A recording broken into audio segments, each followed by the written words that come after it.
Глава 16. Кольцо силы. Суббота, 14 апреля 1962 года. Дон Хуан взвесил на руке наши тыквенные фляги с провизией и сказал, что пора возвращаться домой, поскольку запасы на исходе. Как бы, между прочим, я заметил, что добраться до его дома мы сможем не раньше, чем через пару дней. Он сказал, что собирается не к себе домой, в Сонору, а в один приграничный городок, где у него есть дела. Я думал, что мы отправимся вниз по каньону, но Дон Хуан повел меня по высокому вулканическому плато на северо-запад. Примерно через час мы пришли в глубокое ущелье, которое заканчивалось у основания двух высоченных пиков. Там был один очень странный склон. Он поднимался вверх очень круто, закрывая почти все поле зрения и образуя некое подобие вогнутого моста между двумя пиками. Дон Хуан указал мне участок на поверхности склона. «Смотри туда неотрывно, солнце почти в нужном месте». Он объяснил, что свет полуденного солнца может помочь мне в моем неделании.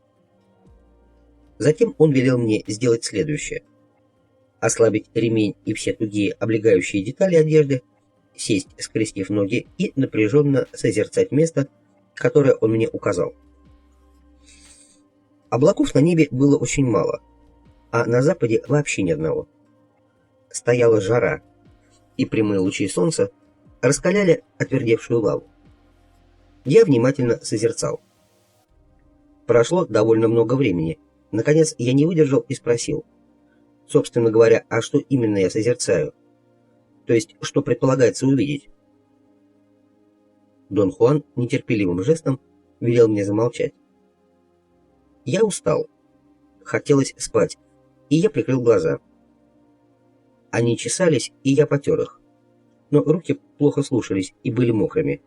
От пота глаза начало жечь.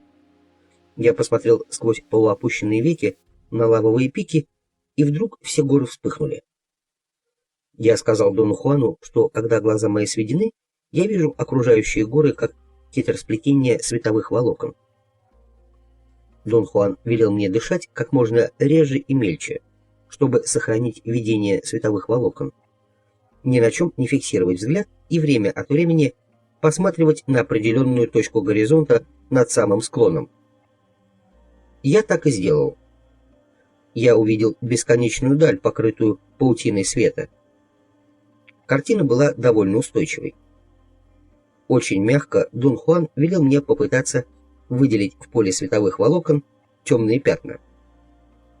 Как только я увижу такое пятно, я должен открыть глаза и посмотреть, в каком месте склона оно расположено. Я не воспринимал никаких темных областей. Я свел глаза, несколько раз широко открыл их и снова прищурил. Дон Хуан подошел ко мне и указал на область справа от меня, а потом еще на одну, прямо передо мной. Я попытался немного изменить позу. Мне казалось, что, изменив перспективу, я увижу предполагаемые темные области, на которые указывал Дон Хуан. Но он дернул меня за рукав и сурово приказал не двигаться и проявить терпение. Я свел глаза и опять увидел паутину световых волокон. Некоторое время я смотрел на них, а потом открыл глаза шире. В это мгновение послышался гул. Его легко можно было принять за гудение пролетавшего вдалеке реактивного самолета. А потом, широко открытыми глазами, я увидел, что все горы передо мной превратились в поле, составленное бесчисленными точками света. Словно множество сверкающих вкраплений в отвердевшей лаве вдруг разом отразило свет солнца в мою сторону.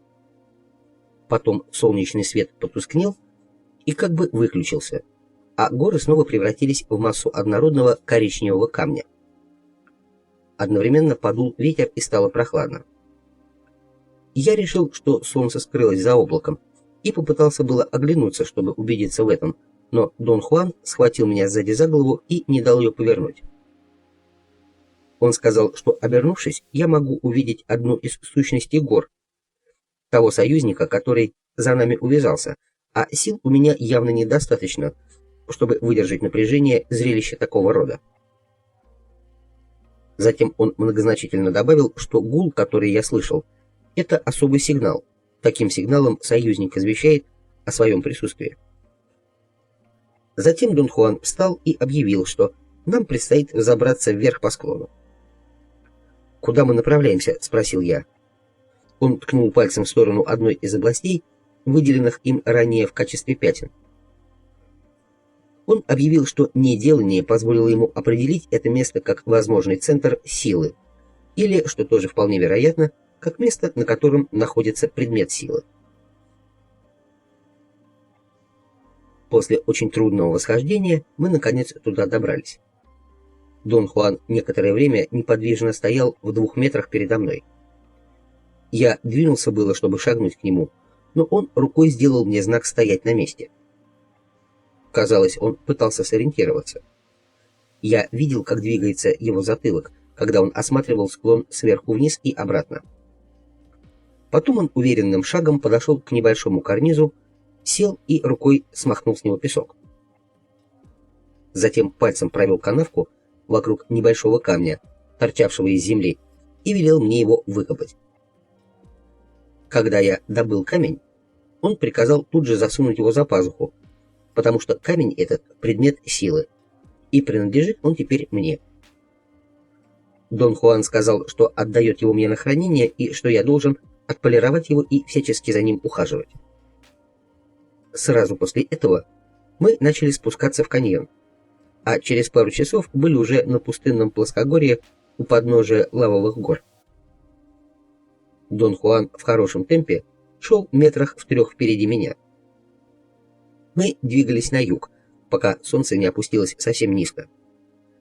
За сплошной пеленой облаков мы не видели заката, однако подождали, пока солнце полностью не скрылось за горизонтом.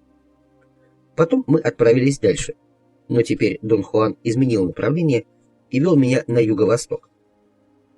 Мы поднялись на холм, и я заметил 4 человек, которые приближались к нам с юга. Я взглянул на Дона Хуана.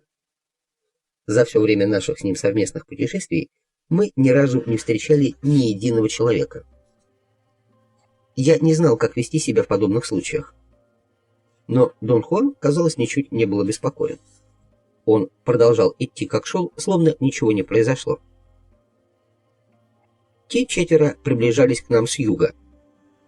Они явно никуда не спешили и шли медленно, почему-то петляя по пустыне. Когда мы подошли к ним поближе, я рассмотрел, что это 4 молодых индейцев. Они узнали Дона Хуана. Он заговорил с ними по-испански. Они отвечали очень вежливо и мягко, и явно относились к Дону Хуану с огромным почтением. Из них лишь один, самый смелый, заговорил со мной. Я шепотом спросил у Дона Хуана, можно ли мне с ними разговаривать. Он кивнул. Когда мы с ними разговорились, оказалось, что они очень приветливы и общительны, в особенности тот, который заговорил со мной первым. Они рассказали мне, что ищут кристаллы кварца, обладающие силой, и что бродят в окрестностях лавовых гор уже много дней, но удача так ни разу и не улыбнулась им. Дон Хуан осмотрелся и указал на каменистый участок пустыни метрах в 200 от того места, где мы стояли. «Там есть хорошее место для ночевки», — сказал он и направился туда. Мы пошли за ним следом. Место, куда он нас привел, было очень неровным и лишенным как бы то ни было растительности. Все уселись на камни. Дон Хуан сказал, что вернется обратно, туда, где были отдельные колючие кусты, чтобы набрать хвороста на костер. Я поднялся было, чтобы ему помочь, но он шепнул мне на ухо, что намерен сложить особый костер специально для этих юношей. И я ничем не могу ему в этом помочь. Юноши расселись вокруг меня тесной кучкой, причем один из них сел со мной спина к спине. Я почувствовал по этому поводу некоторое раздражение. Вернулся Дон Хуан с охапкой хвороста. Он похвалил юношей за осторожность и предусмотрительность. Мне он объяснил, что все 4 ученики мага, и что есть такое правило: во время охоты за предметами силы необходимо располагаться кольцом, в центре которого два человека должны сесть спина к спине. Один из юношей спросил, доводилось ли мне самому когда-либо находить кристаллы. Я ответил, что Дон Хуан никогда не давал мне задания искать их. Дон Хуан выбрал место рядом с большим валуном и принялся сооружать костер. Ни один из юношей не пошевелился, чтобы помочь ему. Но все четверо с пристальным вниманием наблюдали за каждым его жестом. Когда огонь разгорелся, Дон Хуан сел, прислонившись к валуну. Костер находился от него по правую руку. Юноши определенно знали, что происходит. Но я не имел ни малейшего понятия о том, что следует делать при встрече с учениками мага. Я наблюдал за юношами.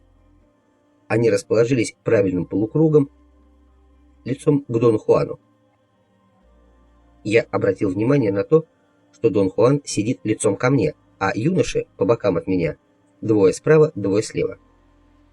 Дон Хуан заговорил. Он рассказал им о том, что я был в Лавовых горах, где учился неделанию, и что нас преследовал союзник. Начало показалось мне весьма драматичным, и я не ошибся. Все юноши изменили позу, сев на ступню левой ноги. До этого я не обращал внимания на их позы, считая, что они сидят так же, как и я, скрестив ноги. Мельком взглянув на Дона Хуана, я обнаружил, что он тоже сидит, подогнув левую ногу. Я незаметно подогнул под себя левую ногу. Дон Хуан говорил мне однажды, что такую позу маг принимает, когда обстоятельства складываются каким-то непредвиденным образом.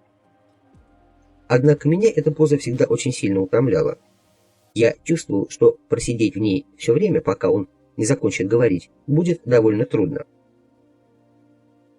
Дон Хуан, казалось, отлично осознавал всю невыгодность положения, в котором я находился, и потому был краток. Он объяснил юношам, что кристаллы кварца на этом плоскогорье можно найти только в нескольких особых местах. Найдя кристаллы, нужно убедить их согласиться покинуть свое место.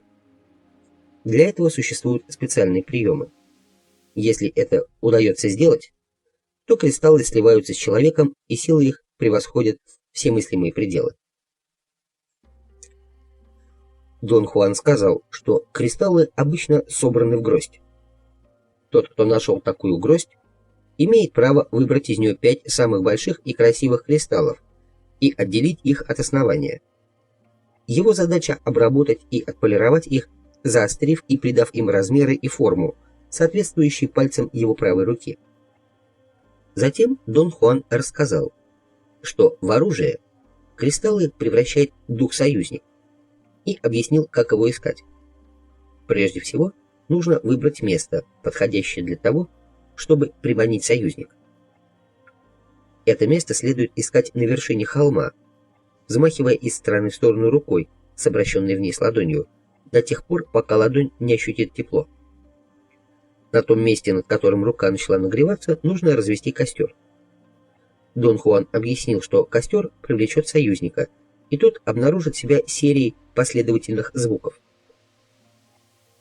Человек, который ищет союзника, должен отправиться в том направлении, откуда эти звуки донесутся, и идти до тех пор, пока союзник не появится прямо перед ним. Затем необходимо вступить с союзником в борьбу и одолеть его, прижав к земле. Именно в этот момент можно заставить его прикоснуться к кристаллам, чтобы они наполнились силой. Дон Хуан предупредил, что в Лавовых горах обитает множество духов другого типа, которые не относятся к союзникам. Они не шумят и появляются только в виде мелькающих теней, которые не обладают никакой силой. Дон Хуан сказал, что внимание союзника можно привлечь ярко раскрашенным пером или хорошо отполированными кристаллами кварца. Но в конце концов годится любой предмет, поскольку значение имеет не то, что именно становится предметом силы, а то, удастся ли найти силу, которая его таковым сделает. Какой смысл таскать с собой отполированный кристалл, если не можешь найти союзника, чтобы тот наполнил твой кристалл силой, сказал Дон Хуан. Однако, если у тебя нет кристаллов, а ты нашел и подобрал союзника, ты можешь подсунуть ему что угодно, лишь бы он прикоснулся. Подсунь ему хоть собственные яйца, если под рукой не окажется ничего более подходящего. Юноши сдержанно засмеялись. Самый смелый из них, тот, который первым заговорил со мной, смеялся громче всех. Я заметил, что Дон Хуан расслабился и снова сидит со скрещенными ногами. Все юноши сделали то же самое. Я хотел незаметно пересесть в более удобную позу, но в колене то ли что-то защемило, то ли судорога свела какую-то мелкую мышцу, и мне пришлось встать и несколько минут побегать на месте. Дон Хуан не преминул пройтись по этому поводу. Он сказал, что я, видать, давно не тренировался в преклонении колен, поскольку не заходил в церковь с тех пор, как познакомился с ним. Это замечание вызвало оживление. Все четверо начали нервно посмеиваться, двое при этом закрыли лица ладонями. «А теперь, парни, я вам кое-что покажу», — сообщил Дон Хуан, когда смех прекратился. Я решил, что он собирается показать им некоторые из предметов силы, которые всегда носил в своей сумке.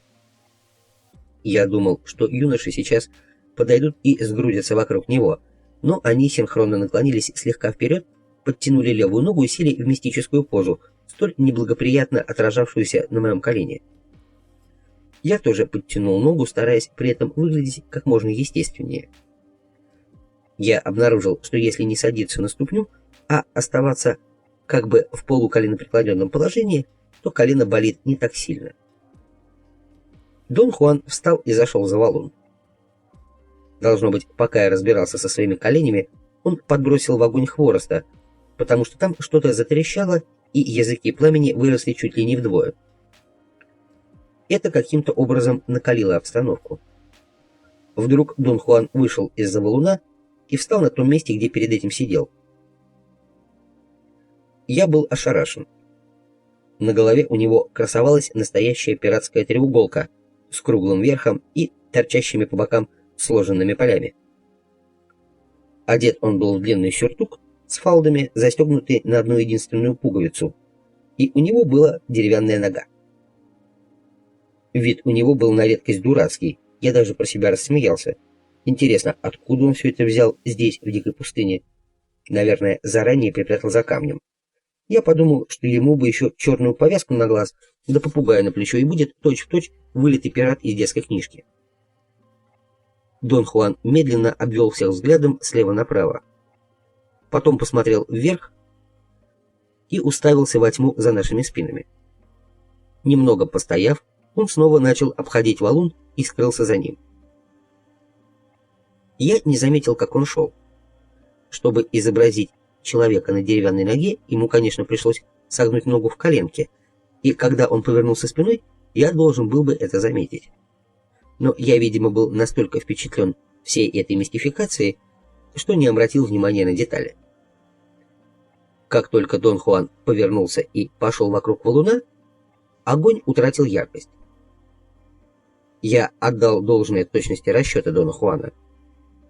Это же надо было так четко вычислить, сколько будет гореть свежеподброшенный хворост, и организовать выход в строгом соответствии с поведением огня. На 4 молодых индейцев изменение интенсивности пламени произвело очень сильное впечатление. По их телам даже пробежала нервная дрожь. Когда огонь уменьшился, все 4 вернулись в позу со скрещенными ногами. Я надеялся, что Дон Хуан вот-вот выйдет из-за валуна и займет свое место. Но он не появлялся. Я с нетерпением ждал. Его все не было. Индейцы сидели с бесстрастными лицами. Дона Хуана не было. А я никак не мог понять, чего он этим представлением хотел добиться. После долгого ожидания я обратился к юноше, сидевшему справа от меня, и спросил, не усмотрел ли он какого-либо скрытого значения в странных атрибутах, которые надел на себя Дон Хуан, смешной шляпе и длинном сюртуке с фалдами, а также в том, что он вышел на деревянной ноге. Юноша взглянул на меня с довольно смешным выражением озадаченного лица. Казалось, что-то его смутило. Я спросил то же самое у другого юноши, который сидел рядом с первым и внимательно на меня смотрел. Они переглянулись с видом полнейшего недоумения. Я сказал, что в этой шляпе и в сюртуке Дон Хуан на своей деревяшке превратился в форменного пирата. К этому времени все четверо уже придвинулись ко мне и сидели совсем рядом. Они мягко посмеивались и нервно ежились. Казалось, они хотят что-то сказать, но не знают, как начать. Наконец, самый решительный из них заговорил. Он сказал, что на Доне Хуане не было ни шляпы, ни сюртука и уж наверняка никакой деревяшки. А была на нем черная сутана с капюшоном, как у монаха, и сутана эта не спадала до самой земли. «Нет», — негромко воскликнул другой юноша, — «не было никакой сутаны». «Это верно», — согласились остальные. Тот, который первым со мной заговорил, смотрел на меня с недоверием. Я сказал, что нам нужно тщательно и спокойно во всем разобраться, и что я уверен, Дон Хуан специально не появляется, давая нам на это время. Молодой человек, сидевший вторым справа от меня, сообщил, что Дон Хуан был одет в лохмотья. На нем было поношенное пончо или какая-то похожая индейская одежда и обвисшее сомбреро. В руках он держал корзину, в которой лежали какие-то странные предметы. Что именно было в корзине, юноша сказать не мог. Он добавил только, что Дон Хуан был похож и на нищего бродягу, но скорее на человека, возвращающегося из далекого путешествия с какими-то непонятными вещами. Юноша, видевший Дона Хуана в черной сутане, заявил, что у того в руках ничего не было, а волосы были длинными и спутанными, словно это был страшный дикарь, только что убивший монаха и надевший его сутану. Даже монашеское одеяние не могло скрыть и его дикости. Молодой человек, сидевший слева от меня, мягко усмехнулся и сказал, что все это очень странная мистика, потому что Дон Хуан был одет как солидный господин, только что сошедший с лошади. На нем были кожаные краги для верховой езды, большие шпоры, в руках плеть, которой он постукивал по левой ладони. На голове чуанская шляпа с конической тульей, а за поясом два автоматических пистолета 45-го калибра. Дон Хуан выглядел точь-в-точь, как преуспевающий ранчеро. Юноша, сидевший слева от меня, застенчиво засмеялся и не захотел рассказывать, что видел он. Я пытался было его упрашивать, но остальным, похоже, это было неинтересно. Казалось, он слишком застенчив, чтобы поддерживать беседу. Дон Хуан вышел из-за валуна, когда огонь уже совсем погас. «Нам пора», — сказал он. «Этим парням нужно разобраться в своем делании самим. Попрощайся с ними». И он пошел прочь. Медленно, чтобы дать мне возможность попрощаться. На них он даже не взглянул. Индейцы по очереди обняли меня. Пламя угасло, но мерцающие угли еще давали немного света. Темная фигура Дона Хуана маячила в нескольких шагах. Индейцы расселись в кружок и замерли, и сине-черными силуэтами на фоне окружающей тьмы. И в этот миг все происходящее как-то разом обрушилось на меня. Холодок побежал по позвоночнику. Я поспешил догнать Дона Хуана. Тоном настоятельного требования он сказал, что мне не следует оглядываться на индейцев, потому что они уже превратились в кольцо теней. Животом я ощутил какую-то внешнюю силу, словно невидимая рука сдавила меня. Я непроизвольно вскрикнул. Дон Хуан шепнул, что в этих краях так много силы, что мне легко будет воспользоваться бегом силы. Мы бежали несколько часов. 5 раз я упал. Дон Хуан громко отсчитывал все мои падения. Потом он остановился. «Сядь, забейся в щель между камнями, свернись калачиком и закрой руками живот», — прошептал он мне на ухо. Воскресенье, 15 апреля 1962 года. Утром мы отправились в путь. Едва стало достаточно светло для того, чтобы идти. Дон Хуан привел меня к месту, где я оставил машину. Я был голоден, но чувствовал себя свежим и хорошо отдохнувшим. Мы позавтракали галетами и запили их минеральной водой, которая была у меня в машине. Я хотел задать Дону Хуану несколько вопросов, не дававших мне покоя, но он приставил палец к губам. В полдень мы были уже в приграничном городке, где Дон Хуан намеревался со мной расстаться. Мы зашли в ресторан пообедать. Зал был пуст. Мы сели за столик у окна, выходившего на людную, заполненную транспортом, главную улицу городка. Дон Хуан вроде бы расслабился, глаза его задорно поблескивали. Я почувствовал воодушевление и забросал его вопросами. В основном мне хотелось знать, что означало его переодевание. «Просто я показал тебе частичку своего неделания», — сказал он, и глаза его как бы вспыхнули. «Но все мы видели тебя по-разному», — сказал я. «Как ты это сделал?» «Все очень просто», — ответил он. «И это была лишь маскировка. В известном смысле, все, что мы обычно делаем, это маскировка. И все, что мы обычно делаем, как я уже тебе говорил, относится к области делания. Человек знания может зацепиться за делание любого человека и явить тому разного рода мистику. Но на самом деле это вовсе не мистика. Вернее, мистика, но лишь для того, кто увяз в делании. Те четверо, как и ты, пока еще не осознали, что такое неделание. Поэтому одурачить вас проще простого. Но каким образом ты нас одурачил? Я могу объяснить, но для тебя мое объяснение будет полной бессмыслицей. Пока что для тебя нет никакой возможности это понять. А ты попробуй, ну пожалуйста, Дон Хуан. Ладно, скажем так. Когда человек рождается, он приносит с собой в мир маленькое кольцо силы. Это кольцо почти мгновенно начинает использоваться. Поэтому каждый из нас с самого рождения уже сидит на крючке делания. Наши кольца силы сцеплены с кольцами всех окружающих. Другими словами, наши кольца силы нанизаны на крючок делания мира. Тем самым и создается мир. «Приведи пример. Может быть, тогда я пойму», — попросил я. Например, кольца силы, твое и мое, в данный конкретный момент зацеплены за делание этой комнаты. Мы ее создаем. Наши кольца силы в данный момент вызывают к жизни вот эту самую комнату, в которой мы находимся. «Постой», — перебил я. «Эта комната существует сама по себе. Я не создаю ее. У меня нет с ней ничего общего».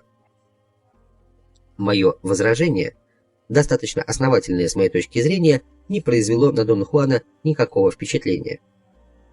Он очень спокойно повторил, что эта комната вызвана к жизни и существует для каждого человека лишь благодаря силе, заключенной в его кольце. «Видишь ли», — продолжал он, — «каждый из нас владеет деланием комнаты, поскольку значительную часть своей жизни мы так или иначе проводим в комнатах. А человек знания развивает другое кольцо силы, второе. Я назвал бы его кольцом неделания, потому что неделание есть тот крючок, на который оно нанизано. И это кольцо позволяет нам вызвать к жизни другой мир». Девушка-официантка принесла то, что мы заказывали. На лице ее было написано подозрение. Дон Хуан шепнул, чтобы я заплатил сразу, потому что она сомневается в моей платежеспособности. «Она не верит тебе, но ее вины в этом нет», — сказал он и разразился хохотом. «После нашей прогулки ты на черта похож». Я заплатил по счету и дал чаевые, после чего официантка ушла. Я уставился на Дона Хуана, пытаясь снова ухватить нить нашей беседы. Он пришел мне на помощь. «Твоя проблема заключается в том, что ты еще не развил дополнительного кольца силы, и твое тело не знает неделания». Я не понял. Мое сознание было замкнуто на довольно прозаическом вопросе. Мне только хотелось знать, надевал он пиратский костюм или не надевал. Я спросил: Дон Хуан не ответил. Вместо этого он забился в приступе хохота. Я умолял его все мне объяснить. Да я же объяснил. Только что все объяснил. То есть ты хочешь сказать, что не переодевался? Я только зацепил свое кольцо силы за твое делание, а все остальное сделал ты сам. Невероятно. Нас всех учат вступать в некое общее соглашение относительно всего, что связано с деланием, мягко произнес он. Ты даже понятия не имеешь, какую мощь, какую силу несет в себе это соглашение. Но, к счастью, неделание настолько же иллюзорно и несет в себе не меньшую силу. Я ощутил, как по животу пробежала неконтролируемая волна напряжения. Между тем, что я видел вчера, и его объяснением, лежала какая-то пропасть, преодолеть которую я был не в силах. И, как всегда, в качестве последнего средства защиты я избрал сомнение и неверие. В сознании возник вопрос, а что если Дон Хуан все подстроил, предварительно договорившись с той четверкой? Я сменил тему и спросил его о 4 учениках мага. Ты говорил, что они были тенями, да? Да. Это были союзники? Нет, это были ученики одного моего хорошего знакомого. Почему же ты сказал, что они тени? Потому что в тот миг к ним прикоснулась сила неделания. А поскольку они не так тупы, как ты, они сдвинули себя в положение совершенно отличное от всего, что тебе известно. И я не хотел, чтобы ты это видел. Это только травмировало бы тебя. Вопросов у меня больше не было. И я не был голоден. Дон Хуан ел с большим аппетитом, и настроение у него было отличное. Но я чувствовал себя подавленным. Неожиданно я ощутил какую-то всепоглощающую усталость. Я осознал, что путь Дона Хуана для меня недоступен. У меня нет качеств, необходимых для того, чтобы стать магом. «Вероятно, тебе поможет еще одна встреча с Мескалито», — сказал Дон Хуан. Я заверил его, что вот об этом уж как раз я и не думал. Более того, мне не хотелось даже допускать мысли о возможности такого шага. «Да, с тобой непременно должно будет произойти что-то сногсшибательное. Иначе ты так и не позволишь своему телу извлечь пользу из того, чему научишься», — сказал он. «Наверное, если бы я мог как-то развязать все узлы своих дел и проблем, каким-то образом абстрагироваться от тех условий, в которых живу и действую, мне было бы легче проникнуть в твой мир», — задумчиво проговорил я. «Или, может, если бы я отправился к тебе жить в дикую пустыню. А сейчас я одной ногой стою в одном мире, а второй в другом. И в итоге от меня нет никакого проку ни здесь, ни там». Дон Хуан долго на меня смотрел. «Вот он, твой мир», — произнес он, кивнув на людную улицу за окном. «Ты человек этого мира. И там, в этом мире, твои охотничьи угодья. Невозможно уйти от делания своего мира. И воину остается только одно — превратить свой мир в свои охотничьи угодья. Воин — охотник. И, как охотник, знает. Мир создан для того, чтобы его использовали. А воин использует каждую частицу мира. Воин подобен пирату. Он берет все, что хочет, и использует так, как считает нужным. И в этом он не признает никаких запретов и ограничений. Но, в отличие от пирата, воин не чувствует себя оскорбленным и не возражает, если кто-то или что-то берет и использует его самого.